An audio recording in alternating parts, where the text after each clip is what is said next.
Hello, YouTube world, memers, and all people in between. This is the Travel with T-Bone show. And I'm your host, T-Bone, and I'm going to be talking about a recent video that came out by one of my favorite China YouTubers. His name is Steven Ayy, and he talks about how China is not as expensive as the United States, and he tears into a little bit into ADV China, and I have a lot of feelings about what's going on here. Some of you might be thinking, wow, Steven's going too far. Some of you think ADV China's going too far, and I kind of want to put myself somewhere in the middle and give you my thoughts on what's good, what's bad about each of these. And answer a question that it's been kind of lingering in my mind, like, more recently about them in general, which is, has ADV China and friends jumped the shark? Which jumping the shark, if you don't know, is, an episode from Happy Days where Fonzie jumps the shark, and every episode from there becomes more of a gimmick, and the show lost a lot of its content. So let's unpack all of this. There's a lot to go through.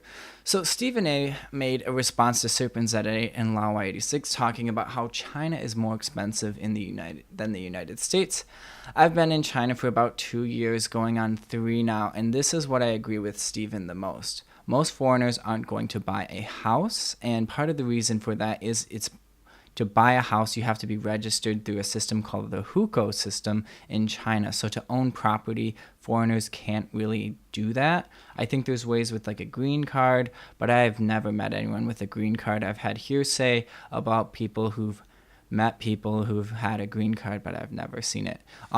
But to go back to what Steven is saying, most people aren't going to buy a house. Very, very true. And most foreigners aren't going to pay for housing when working and living in China, which is more true.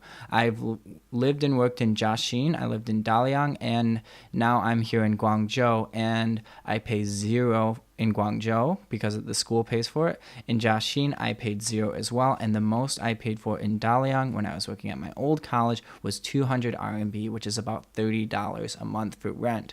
So I've never paid that low of rent in the United States. When I was doing a house share in Kalamazoo, Michigan, which is known for having incredibly cheap housing, the cheapest I paid was about $200 a month.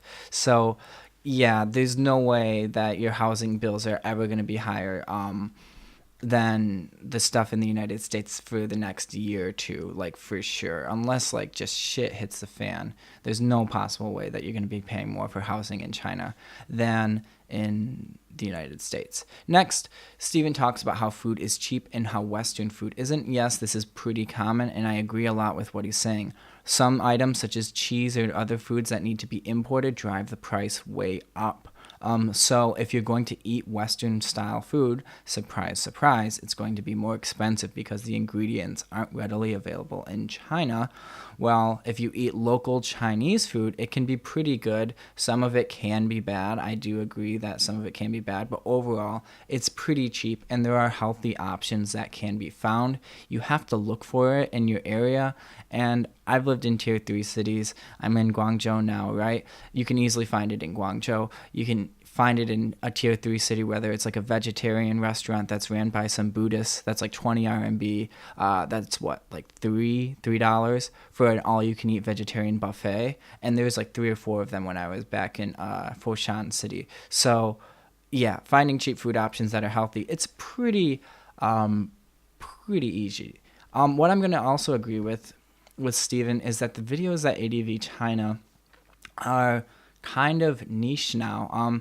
Most people aren't going to be marrying Chinese people, settling down for 5+ years, and he talks about them being a bit out of touch, which I think, if you're looking at it from Steven Ayy's perspective of his YouTube channel, he makes practical videos. His videos are about how can I survive and make the most out of China. Essentially what Steven is doing is he's a video form of what the Lonely Planet book series used to be when it first started out.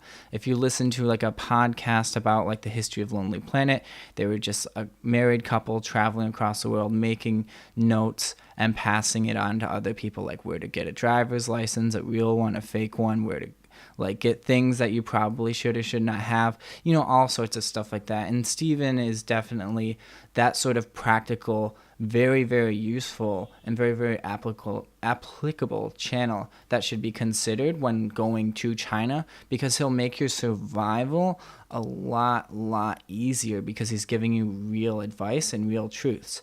Now, let's compare this to the ADV China, Serpents at A, Laowai 86 stuff. So what you have to consider is that they're not doing what Steven is doing. They are not a practical channel about how to live day to day, and to think that is a bit misleading. So what they are is what's called an ethnography. Now, an ethnography channel, is what I would call them, is we'll first define ethnography. And ethnography is the systematic study of people and cultures. It is designed to explore cultural phenomenon where the researcher observes society from the point of view of the subject of the study. Now, both Serpents at A and Laowai 86 live in China. So I do believe they have this same point of view as another Chinese person. And so they are making cultural observations. I study linguistics. I'm doing my master's in MTSL, so I'm doing a lot of linguistics courses, and social linguistics and linguistic ethnographies are something that come up, and I thought it could be applicable in this situation. However, when we're doing a linguistic ethnography, we're looking at a local area, whether it's like Detroit City, and looking at the northern city shift and how languages change in the north of the United States versus somewhere in like the south. Now, my problem with ADV China is their ethnographies are a little too vague. They're making broad generalizations about how all of China is, but it's a bit ignorant on how they're phrasing it, because China isn't one culture, as I'm sure they would easily agree, but it's a collection of many different cultures. So making broad sweeping generalizations about your experiences in Shenzhen or your experiences in Huizhou does not match what Steven experienced, say, in Huhat, or what I experienced, say, in Foshan. So it's a bit absurd with kind of what they're doing, especially when you consider that Sea Milk likes to pride himself on the different ethnic minorities of China and being really interested in it, but then saying that they're all kind of like the same and going through the same stuff.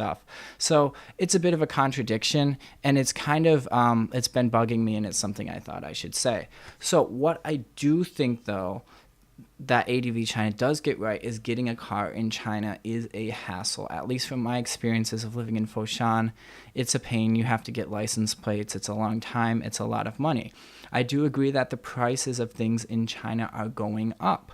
Not just food. If they compare it from 5 RMB to 10 RMB, that is 100% increase. That is a lot of money, and things are continuing to increase these last few years, which is a bit shocking. It's something I think to be concerned about and definitely pay attention to if you're going to move to China. I don't think it's going to be a massive problem where you as a foreigner aren't going to be able to eat or whatever, and you can easily save money, like Steven said. But I do agree with what ADV China is saying, is that things are going up.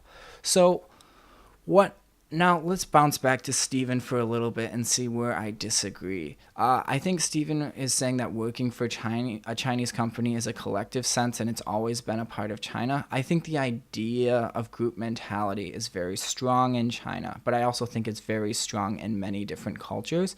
And I don't think the idea of collectivized housing is like an ancient Chinese thing. It's more of like something that came after China formed itself as a country in 1949, like the collectives and stuff were introduced according to a PBS documentary that I've watched. One thing that I want to think about, though, is asking this question: has ADV China and have they jumped the shark in a sense? And I'm gonna say that they're kind of jumping it right now. They're kind of on their way. When Sea Milk starts making videos about Japan, I lived in Japan for 4.5 years, a lot of what he's saying just isn't really true. When they're making comparisons how the coffee in China is better than the coffee in the United States, when they're comparing shitty gas station coffee in the United States to posh coffee houses in China, of course it's like an easy answer that it seems like, well, China has better coffee. But it's like, you kind of have to know the local spots to know where the good coffee is. And being new to a country, you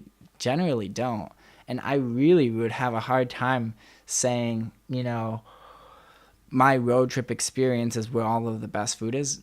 I just don't think it takes a lot of research and planning, and generally to be in the know to where to find good coffee, at least in the United States, and the same in China too. I have like 3 or 4 coffee shops near my college right now, and like half of them suck, like really badly suck, like some of the worst coffee I've ever had. So it's really just depends on where you're at and your access to coffee. Anyway, I hope that ADV China kind of turns it around. If they want to continue this ethnography sort of thing, maybe focus on local culture in specific areas. Maybe stop making broad generalizations about how China is, but that's how they get their paychecks. So what are you going to do? They probably won't. And probably won't see this video. Anyway, I'm going to end it with a bit of thankfulness for both sides. Thank you, ADV China, Lawa86, Steven Ayy. Without your videos, I would not have came to China and had a great time here. And thank you to Steven, because without your videos, I wouldn't have found making money opportunities in different ways to apply myself practically from the successes that you've had as well. Anyway, that's all for now. Thanks for watching the video. If you liked it, give it a like. If you don't like it, give it a dislike. This might cause some drama. I'm not trying to crap on anyone's feelings, but I'm trying to be fair. Anyway, see ya in the next one. Bye.